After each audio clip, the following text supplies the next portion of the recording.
우리를 괴롭히는 질병의 원인과 치료 관리법까지 알아보는 1039 건강백서 시간입니다.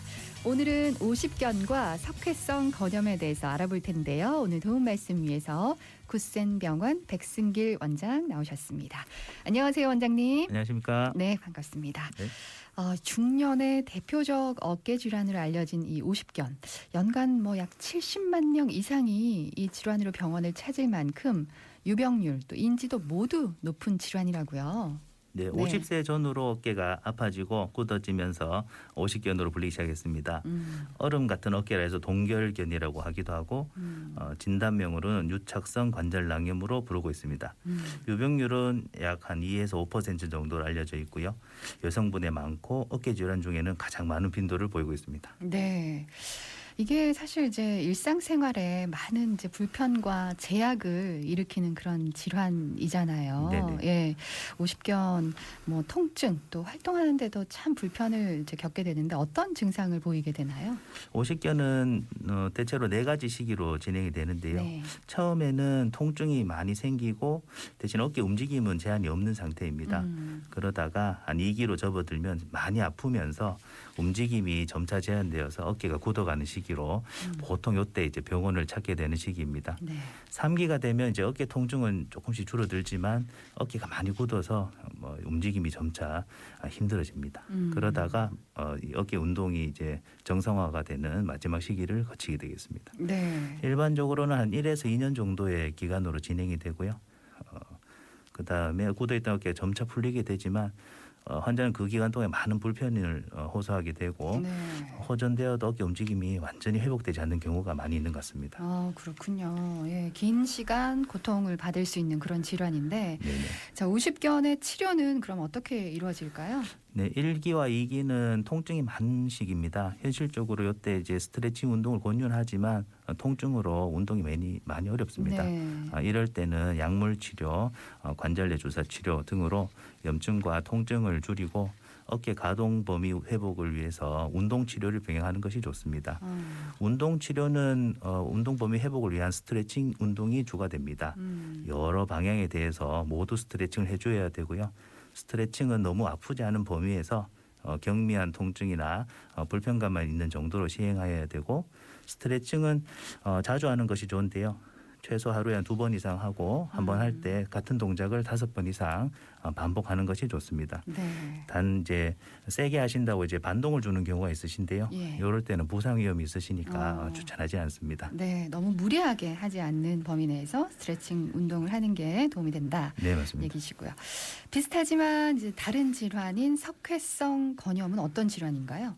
그것은 이제 어깨 석회성 건염은 어깨를 돌려주는 회전근개라는 힘줄에 석회 물질이 쌓여서 갑자기 발생하는 급심한 어깨 통증을 얘기하는 병입니다. 그런데 이제 증상이 없는 경우도 있으면서 충돌 증후군과 오십견에 동반되는 경우도 많이 있습니다. 그렇군요. 석회성 건염은 그럼 발병 원인이 어떤 건지 궁금한데요. 아직까지 원인이 명확하게 밝혀지지는 않았습니다만은 노화나 어깨 과사형으로 인한 힘줄의 퇴행성 변화 그리고 미세 혈류 감소 등이 원인으로 알려져 있습니다. 예. 그럼 이 두 질환 오십견과 석회성 건염이 통증을 일으키는 정도에도 좀 차이를 보일까요? 네, 일반적으로 오십견은 통증과 함께 운동 제한이 점차 진행되고요. 석회성 건염은 갑자기 발생하는 심한 통증입니다. 그러나 오십견 초기나 만성으로 진행된 석회성 건염에서는 증상으로 구분하기가 사실 조금 어렵고요.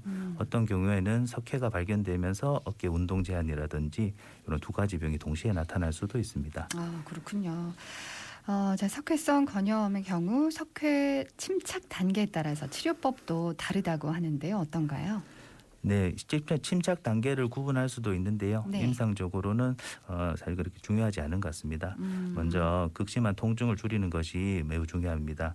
관절내 주사 치료 같은 것과 먹는 진통소염제 등으로 통증을 조절할 수 있습니다.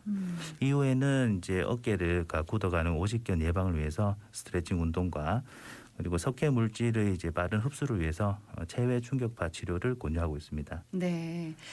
자, 오십견과 석회성 건염, 이 어깨 질환 모두 예방을 위해서 평소에 어떤 생활 습관이 좀 필요할까요? 제일 중요한 것은 네. 매일매일 스트레칭을 열심히 해서 부드러운 어깨 운동 범위를 유지하는 것이 중요하겠습니다. 그리고 무거운 물건을 많이 들어 올린다든지 손을 머리 위로 들고 작업하는 빈도를 줄이는 것이 중요하겠습니다. 그리고 마지막으로 이제 많이 피곤하고 하신데요. 피곤하고 힘들어도 어깨 스트레칭을 하고 주무시는 것이 중요하겠습니다. 아, 그렇군요. 네. 어깨 스트레칭 중요하게 생각하고 이제 자주자주 해주셔야 되겠네요. 네. 근데 이 오십견과 석회성 건염 한 번 발생을 하면 뭐랄까요, 완치 개념이 없는 걸까요? 이게 재발 가능성도 또 재발은 될 수도 있지만은 이 두 병 다 네. 모두 완치가 가능합니다. 아, 예, 네. 그래서 너무 발생했다고 걱정하지 마시고요. 예. 꾸준한 스트레칭과 적절한 병원 치료를 받으시면 정상적인 활동을 다 하실 수 있을 거라 생각합니다. 네, 이제 표기의 진단과 치료를 받고 꾸준히 관리해 나가면 네. 완치도 가능하다. 네, 그렇습니다. 그러시군요. 예. 네.